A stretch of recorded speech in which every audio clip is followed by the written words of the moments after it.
அவுஸ்பில்லாஹி மினஷ் ஷைத்தானிர் ரஜீம். பிஸ்மில்லாஹிர் ரஹ்மானிர் ரஹீம். தொழுகையின் சிறப்புகள். முதல் பகுதி பார்ட் 24. தொழுகையின் முக்கியத்துவம். தொழுகையின் சிறப்புகள். விடக்கூடாது என்று கூறிக்கொண்டிருந்தான். நபி பெருமானாரை கண்டவுடன் தாக்குவதற்கு நெருங்கி வந்தான். ஆனால் ஸஹாபிகள் தூரத்திலே அவனை தீர்த்துவிட நினைத்தார்கள். அண்ணல் நபி ஸல்லல்லாஹு அலைஹி வஸல்லம் ஸஹாபிகளை தடுத்து அவனை அருகில் வரவிடும்படி கூறினார்கள். அவன் பக்கத்தில் வந்தவுடன் ஒரு ஸஹாபியின் ஈட்டியை வாங்கி அவனை தாக்கினார்கள். அது அவனுடைய கழுத்தில் பட்டு சிறு கீறலை உண்டாக்கியது. உடனே அவன் குதிரையில் இருந்து கீழே விழுந்தான். பல முறை உருண்டான். பின்னர் தன் படையை நோக்கி ஓடினான்.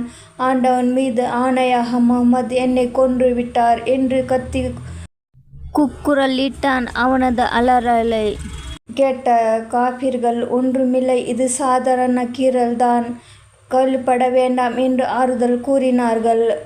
முஹம்மது நபி ஸல்லல்லாஹு அலைஹி வஸல்லம் உன்னை நானே கொல்வேன் என்று மக்காவில் சொல்லியிருந்தார். ஆண்டவன் மீது ஆணையாக சொல்கிறேன், அவர் என் மேல் எச்சிலை துப்பினாலும் நான் மரணமாவது நிச்சயம் என்று அலறினான். அவனுடைய அலறல் மாடு கத்துவதைப் போல இருந்தது.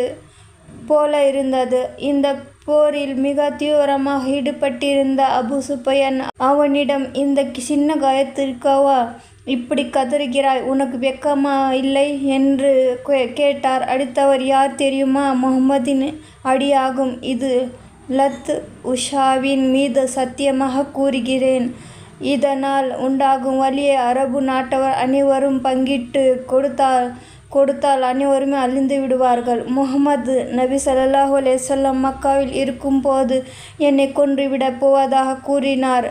அவருடைய கையாலேயே நான் கொல்லப்படுவேன். அவரிடமிருந்து தப்பிக்க முடியாது என்பதை அப்போதே தெரிந்து கொண்டேன். ஆகவே அவர் என் மீது துப்பினாலும் நான் இறந்து போயிருப்பேன் என்று கூறினான். அவ்வாறே ஊர் சென்றடைவதற்கு ஒரு நாள் முன்பே இடைவழியில் அவன் இறந்து விட்டான். இது முஸ்லிம்களாகிய நமக்கு படிப்பினையூட்டும் நிகழ்ச்சியாகும்.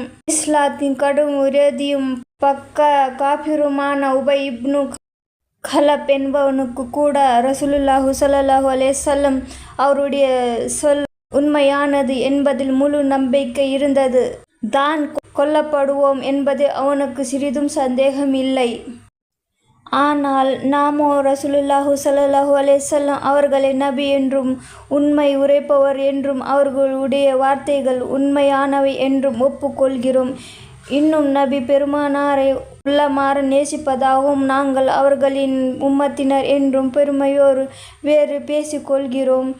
இருந்தும் அவர்கள் கூறியவற்றை எந்த அளவு கடைபிடித்து வருகிறோம், எந்த காரியங்களை செய்தால் தண்டனை கிடைக்கும் என்று எச்சரித்தார்களோ அவற்றின் மீது எந்த அளவு நமக்கு பயம் உண்டாகிறது ஒவ்வொருவரும் தன்னை பற்றியே சிந்தித்து பார்க்க வேண்டும்.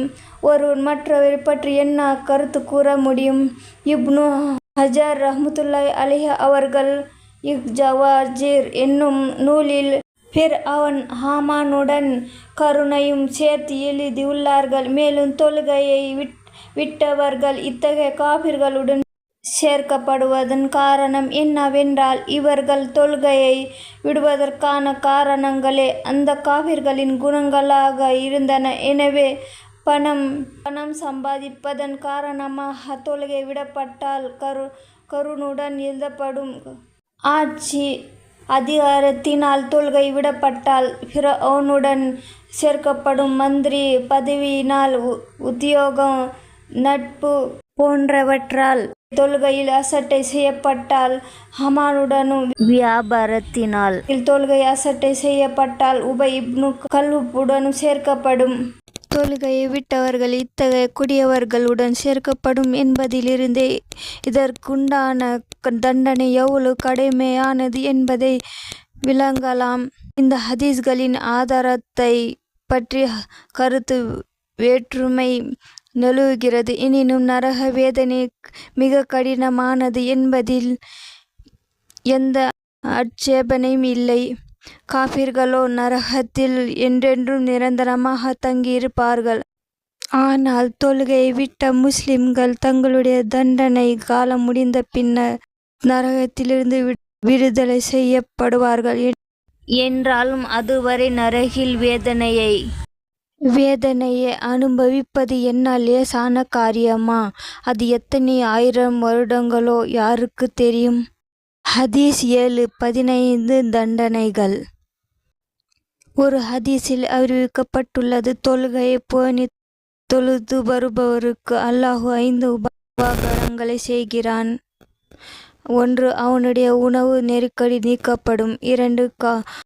கபருடைய வேதனை அகற்றப்படும். 3. கியாமத் நாளில் அவருடைய வலது கையில் அஹ்மல் நாமா செயலோடு கொடுக்கப்படும். 4. அவர் சிராகத்துல் முஸ்தகிம் பாலத்தை மின்னல் வேகத்தில் கடந்து செல்வார்.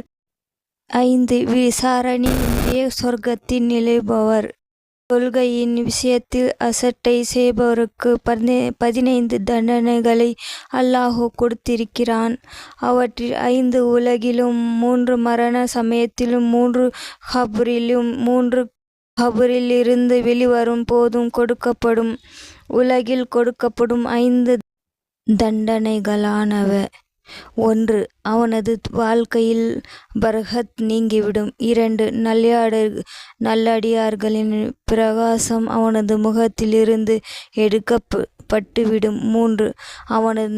அவனது நற்செயல்களுக்கு பிரதிபலன் கிடைக்காது. 4.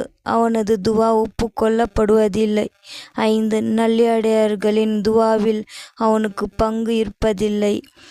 மரண நேரத்தில் கிடைக்கும் 3 தண்டனைகள் வருமாறு: 1. அவன் இழிந்த நிலையில் மரணமடைவான். 2. பசியுடன் மரணமடைவான். 3. கடல் நீர் முழுவதையும் குடித்தாலும் தீராத அளவுக்கு தாகத்துடன் மரணமடைவான். Next part 25. ஹதீஸ் அமல்களின் சிறப்புகள் போடுகிறேன், தொடர்ந்து படியுங்கள். தேங்க்யூ ஃபார் வாட்சிங்.